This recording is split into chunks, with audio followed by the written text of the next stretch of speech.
Another month has passed by. We're now 3/4 of the way through 2022. So today I'm going to stop and rank all 5 new September releases that I saw from the worst to the best.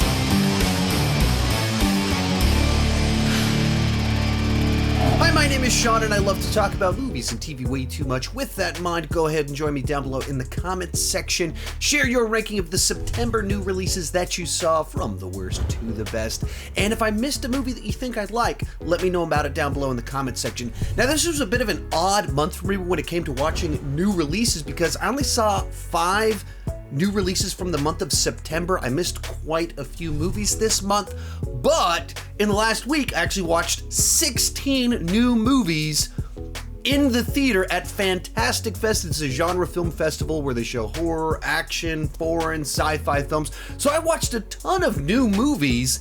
They just aren't September movies. They come out later this year or maybe even next year. So I have been watching movies, they just don't apply for this specific video. With that said, let's get started. Coming in last place, Pinocchio, the latest Disney live action remake, is yet another lifeless rehash of a classic that brings nothing new to the table, misses a bunch of what made the original a classic in the first place, and it's another example of a movie that when translated into live action, it just gets really, really creepy. Now, as for me, personally, I've never even been all that big of a fan of the original Pinocchio, just a bunch of things about the plot, the story, the messaging of it, have always just been very peculiar to me and don't really work all that well. So I even go into this one knowing the original is a classic, appreciating it for what it is, but not liking it all that much.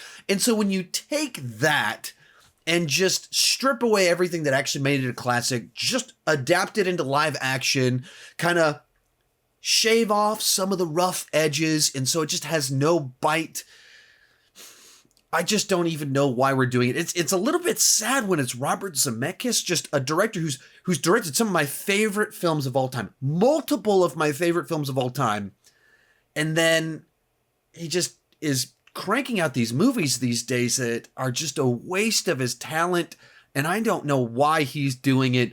And in the case of this one, why is Tom Hanks in it? And so just another example of creatively bankrupt live-action remakes from Disney. Number 4, Don't Worry, Darling, a film that initially had quite a bit of buzz because Olivia Wilde's previous film, Booksmart, was very well received, and so they were fascinated in what her new film was going to be with a bigger budget, even more star power, and then over the last 2 months, the PR nightmare of the press tour for the film just kind of changed the narrative surrounding the film entirely, where there has just been a bizarre series of negative headlines surrounding this film in really bad attempts to dampen all of that. And then we got to see the movie itself, and there is a lot of talent on display, but I don't think the movie works as a whole. For the first 2/3 of the movie, I was actually pretty well on board with it, because Olivia Wilde was able to kind of create the right atmosphere of tension and mystery and intrigue where you're wondering what's going on. There's enough of these tense scenarios that kind of put you at the edge of your seat. And then it's a movie that looks very good, both because of the way it's shot as well as the production design. And then you get a fantastic performance from Florence Pugh, but not every performance is great. You also have Harry Styles, who is horribly miscast because it's not that he's a terrible actor. He can portray single emotions, but he's in a movie that's all about the layers. It's all about the subtext, and you have to be able to give a performance with a lot going on, and he's able to do single emotions. And so he can't pull the weight of a role like this.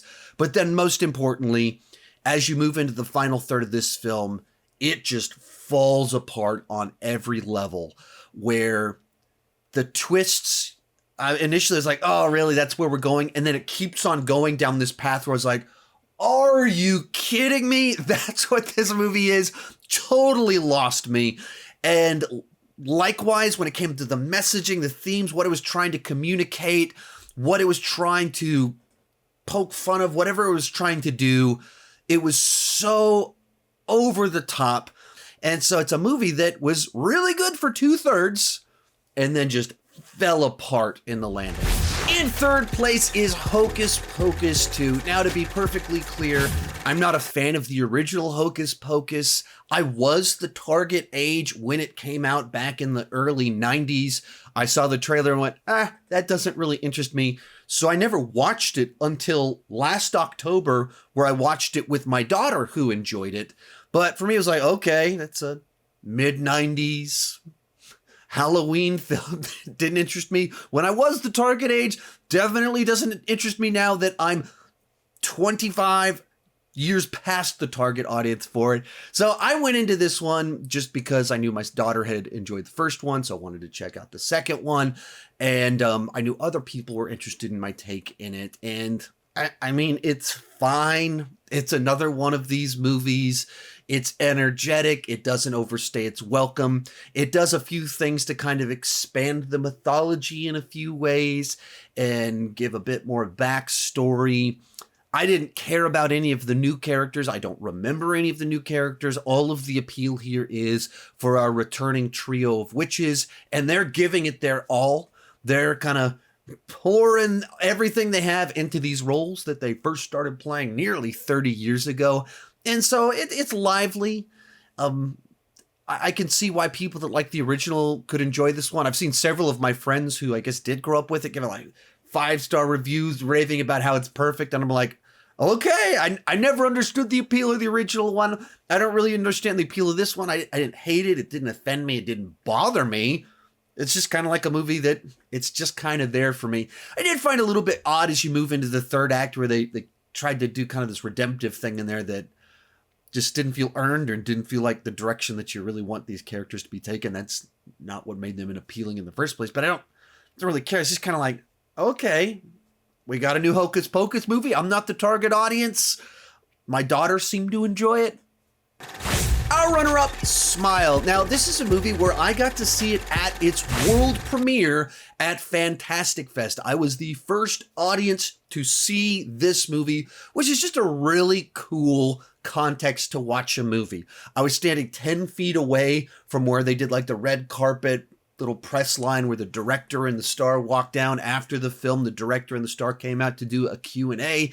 And so that's a really neat context to watch a movie. When it came to the movie Smile, however, I wasn't really looking forward to this film. The trailers made it look just totally generic. We'd seen the Smile thing before in Truth or Dare, and there wasn't anything in the trailer that indicated that this would offer anything new in the horror genre. But as it turns out, the trailers didn't really represent this movie very well. The lead character, they kind of intertwined a whole backstory and elements about mental health, and that just gave more layers to the character in the situation that was going on. The movie does a great job of creating this atmosphere of unease and tension, where there's a lot of examples of the story being an unreliable narrator, where you're seeing things and you don't know what's real and what's not, just like the character. And so it did that very effectively. It also got trippier and weirder as you went throughout the movie, and I wasn't expecting that to happen.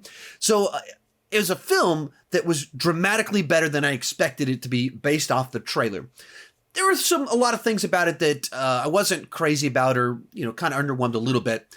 It is kind of another one of these movies where in the first 10 minutes, something happens to a character and then they're being followed by death throughout the runtime, trying to investigate how to not die from the thing. It follows The Ring, Final Destination. There's a number of other movies that have kind of done this sort of plot line before, and it follows that structure to a T. It's a good version of that horror movie template. It's a good version of it. It's done well, but it is familiar. It is something that we've seen before. And likewise, as you kind of move into the final bit where it ends, I felt like I had thought up and imagined multiple endings to the film that were more interesting and clever than what they gave us. It plays out very straightforward, like, right, that's the way that all these movies end.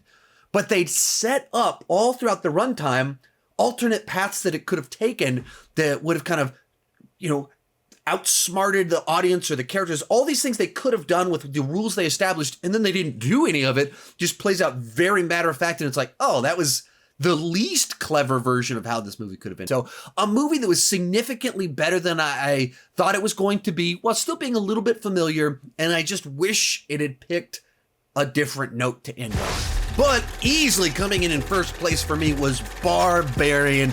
This is a movie I went into pretty low expectations. I'd seen the initial trailer for it where it was like an Airbnb horror thriller. I was like, okay, looks decent enough, whatever. And then it just absolutely blew my mind with where this movie actually went. There's a cut in this film about 20 minutes into it that might be one of the biggest WTF cuts in any movie, in any film I've ever seen, was like, I have no idea where this movie is going, how this is all going to tie together, but you just actually blew my mind. And they managed to kind of construct this horror film that was totally unpredictable. I never knew where this movie was going, and intertwine all sorts of kind of messaging in it without it ever being preachy. You can get to the end of it. I was even talking with someone where I was like explaining what the movie was about, and he's like, I hadn't even thought about that. I just took the movie at face value and I thought it worked, but yeah, I see what you're saying, where it explores all sorts of stuff about who the actual barbarian is and treatment of women and who are the real monsters. It does all of this in a manner that fits perfectly into an actual story where you can just enjoy it at face value, this wacky, wild horror movie about what's going on in this Airbnb. But also, they found a way to kind of communicate ideas, tickle the brain just a little bit, and have some couple of gnarly kills in it too, but just keep you absolutely guessing from beginning to end. And this is an example of a movie that I don't know if marketing's always a tricky thing because you don't want to give too much away, but you also want to properly sell the movie. So I can imagine a ton of people went to go see this movie and they hated it because it wasn't what they expected from the trailer. I loved this movie because it wasn't what I expected from the trailer. Like, the trailer is 95% the first 15 minutes and then very quick glimpses of the rest of the film. And so that's the right way to go into this movie, just not knowing what it is, not knowing what's going to happen. But at the same time, that means some people are going to watch it and really not like it because of what it turns out to be. But I thought this was great.